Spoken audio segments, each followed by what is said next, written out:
میرے یہاں کھانا کھانے چلو برکت ہو جائے گی آپ کے قدموں سے آپ کی دعا سے. وہ اللہ والا کہتا ہے کہ میں نے تو سوچا کہ وہی ہوگا تو ٹھیک ہے, پھر کٹواؤں گا صدیق کے نام پر زبان, پھر کٹاؤں گا, پھر مزہ آئے گا. نہ میں اس کے ساتھ چلا گیا. جس وقت مجھے اس مکان میں, وہ اسی مکان میں لے کے گیا, میں سمجھ گیا کہ آج پھر وہی وقت آ گیا.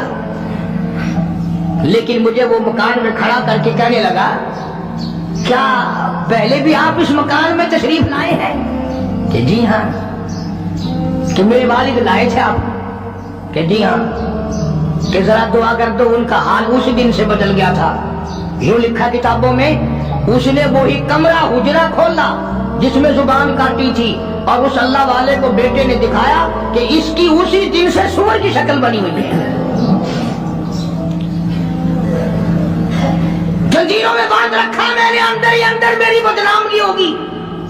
اللہ والے زبان تیری کاٹی, باپ میرا تباہ ہو گیا.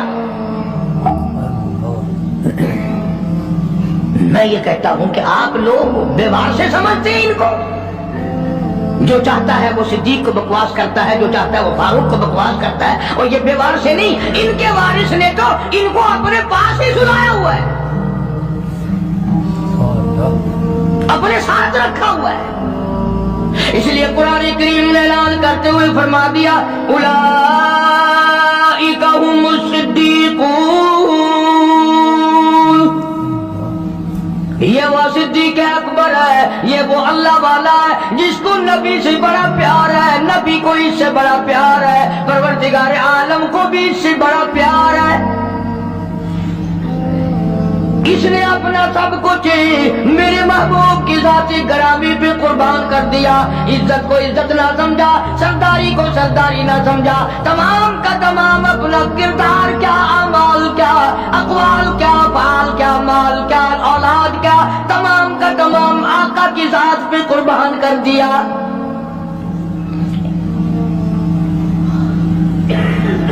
یہ تو اتنا غیرت والا گھرانہ ہے, یہ تو اتنا شرم والا گھرانہ ہے. حضرت عائشہ صدیقہ سب کا رضی اللہ تعالی عنہا فرماتی ہے, میں نے خواب دیکھا, میں نے ایک خواب دیکھا حضور کریم صلی اللہ علیہ وسلم کی زندگی میں ہی. آسمان سے چاند اترا اور میرے حجرے میں آ گیا. پھر دوسری مرتبہ چاند آسمان سے اترا, پھر میرے حجرے میں آ کے چھپ گیا. پھر تیسری مرتبہ چاند اترا, میرے حجرے میں آ کے چھپ گیا. حضرت عائشہ فرماتی ہے رضی اللہ تعالی عنہ, میں نے حضور کریم صلی اللہ علیہ وسلم سے عرض کیا, آقا میں نے یہ خواب دیکھا ہے. فرمایا تعبیر اس شرط پہ بتاؤں گا کہ میرے ہوتے ہوئے میری حیات میں کسی کو نہیں بتاؤں گی. فرمایا میں نہیں بتاؤں گی. حضور نے فرمایا عائشہ یہ تیرا حجرہ ہے, پہلا چاند اس میں میں آؤں گا, دوسرا چاند ابو بکر آئے گا, تیسرا چاند فاروق اعظم یہیں آئے گا. حدیث کی ساری کتابوں میں موجود ہے. حضور کریم صلی اللہ علیہ وسلم کا ارشاد ہے, اگر عائشہ صدیقہ نہ ہوتی دین ناقص رہ جاتا, ادھورا رہ جاتا. یہ تو دین کو کامل کرنے والا گھرانہ ہے. عبداللہ ابن مسعود رضی اللہ تعالیٰ عنہ اور عبداللہ ابن عباس رضی اللہ تعالیٰ عنہما یہ جلیل القدر محدث ہیں, مفسر ہیں, دونوں کہتے ہیں جتنا علم ساری امت کو ملا اتنا علم اکیلا ہماری اماں عائشہ صدیقہ کو ملا. سارے صحابہ مسائل پوچھنے کے لیے عائشہ صدیقہ کے دروازے پہ آیا کرتے تھے. خود حضور نے جو فرما دیا عائشہ کے بغیر دین کامل نہیں, عائشہ نہ ہوتی دین ناقص رہ جاتا, آدھا دین عائشہ سے پورا ہوا. تم تو اتنا بھی پیار نہیں کرتے کہ اپنی بیٹیوں کے نام ہی نبی کی گھر والیوں کے ناموں پہ رکھو, نبی کی بیٹیوں کے ناموں پہ رکھو. فلمی کنجریوں کے نام تمہیں بڑے پیارے لگتے ہیں. ہاں اللہ نیتوں کو دیکھ نہیں رہا. خانم فلانی خانم, اور پھر تھوڑے دنوں کے بعد جب وہ دم خم ہوتی ہے پھر روتے پھرتے ہیں, پتہ نہیں یار کہاں چلے گی, کالج گئی تھی مڑ کے آئی نہیں. کیسے آئے؟ یہ جو جلوس بلوس نکالتی پھرتی ہے نا، ان میں ایک بھی مسلمان گھر کی عورت نہیں ہے۔ تحقیق کر کے دیکھو، یا یہودیوں کی نسل ملے گی یا عیسائیوں کی نسل ملے گی۔ مسلمان عورت ہو یا مرد ہو، وہ یہ تھوڑی کہہ سکتے کہ ہم نہیں اسلام کو مانتے، ہم نہیں ایمان کو مانتے، ہم نہیں قرآن کو مانتے۔ اور تم نے مانا کب تھا؟ تم تو وہ بے ایمان ہو جنہوں نے انگریز کے گولوں کی لید چاٹ چاٹ کر مسلمانوں سے غداری کی اور انگریزوں کے ساتھ وفاداری کی۔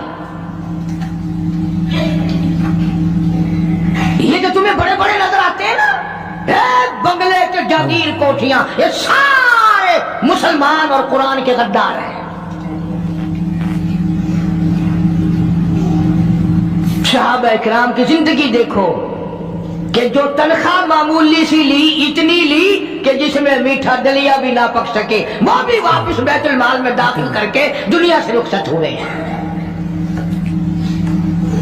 یہ تو ایسے تقوی کے مالک تھے صحابہ اکرام، تو سیدنا فاروق اعظم سب کا رضی اللہ تعالیٰ عنہ۔ یہ پوتا پاس کھڑا ہے، حضرت عمر کا پوتا،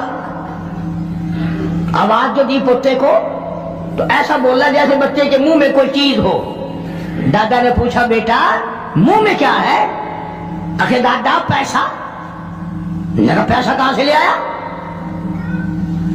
کہ ابو موسیٰ عشری نے دیا، رضی اللہ تعالیٰ عنہ، صحابی ہے، بیت المال کا محافظ خزانچی سمجھو، کیا ابو موسیٰ نے دیا؟ دیکھی نکال کر 54 تھی۔ اب بتاؤ کیا غضب ہو گیا اس میں، کیا طوفان ٹوٹ گیا تھا، کیا آسمان ٹوٹ گیا تھا؟ اگر تنخواہ خزانے کے محافظ نے، خزانے والے نے امیر المومنین کے پوتے کے ہاتھ پہ 54 رکھ دی تو کیا ہو گیا؟ فاروق اعظم نے ابو موسیٰ عشری کو طلب کیا ہے، بلایا ہے، فرمایا یہ چارہ ہم نے کہاں سے لایا تھا؟ یہ چارہ ہم نے کہاں سے لایا تھا؟ انہوں نے کہا جی خزانے کی کوٹھڑی میں جھاڑو دی تھی، کوڑا کباڑ مٹی جو باہر نکالی اس میں سے یہ درہم 54 نکل آئی۔ بچہ میرے پاس کھڑا تھا، میں نے ہاتھ میں رکھ دیا کہ کوئی شے کھا لے گا، کوئی چیز لے کے کھا لے گا، بچہ ہے۔ تیرے ورگا ہوں نا تو چاچ مارے، اچھا میرے بال کو 54 دے وہ نہیں آئی، بیا خزانہ سارا تیرے پیو دا ہے۔ فاروق فرماتے درہ اٹھا کے لاؤ۔ ابو موسیٰ اگر تو نبی کا چہتا صحابی نہ ہوتا، کوڑے مار مار کر تیرا چہرہ بگاڑ دیتا، اور قوم کے خزانے کی 54 دینے کے لیے تجھے میرا ہی پوتا ملا، سرکاری خزانے کی 54 دینے کے لیے تجھے میرا ہی پوتا ملا، کیوں تو نے ایسا کیا ہے؟ آج جن پر تم دفتروں میں بیٹھ کر کرسیوں پہ یوں چوڑے ہو کر باتیں کرتے ہیں، صحابہ کے زمانے میں یوں ہوا، صحابہ کے زمانے میں یوں ہوا، اور یہ تو وہ لوگ تھے جن کے بارے میں خدا کہتا ہے رضی اللہ عنہم ورضوا عنہ، یہ میرے ہیں میں ان کا ہوں، تم اپنا فکر کرو۔ اللہ پاک کی کروڑا رحمتیں نازل ہوں صدیق اکبر کے مزار پہ، فاروق اعظم کے مزار پہ، اور سارے صحابہ کے مزارات پر۔ یہ بڑے اونچی شان اور اونچی عظمتوں والے لوگ تھے۔ یہ تو یہ رہے، ان کے غلاموں نے کمال کر دیا، ان کے ماننے والوں نے حد کر دی۔ مولانا جعفر تھنیسری رحمت اللہ علیہ لکھتے ہیں جو انگریز کے مقابلے میں لڑے کہ میرا مکان بھی انگریزوں نے چھین لیا، میرے چھوٹے چھوٹے بچوں کو گلے سے پکڑ کر باہر پھینک دیا، میری زمین کرک کر لی، اور میرے پیروں میں 20 شیر لوہا ڈال دیا، اور امبالے سے لے کر لاہور تک گھوڑوں کو مارنے والی چابک مار مار کے لاہور لایا گیا۔ اس کے بعد فرماتے ہیں کہ ہمیں حکم ملا کہ جعفر تھنیسری کو پھانسی دی جائے گی۔ فرماتے ہیں جس دن وہ وقت آیا، میں نے رات کو اپنی پلاٹ میں علاقے میں جیل خانے میں جو درخت پتے کھڑے تھے، میں نے رات کو پتے چبا کر روزے کی نیت کر لی، کل مجھے پھانسی آئے گی، میں اپنے اللہ کی حضور میں روزہ دار ہو کے جانا چاہتا ہوں۔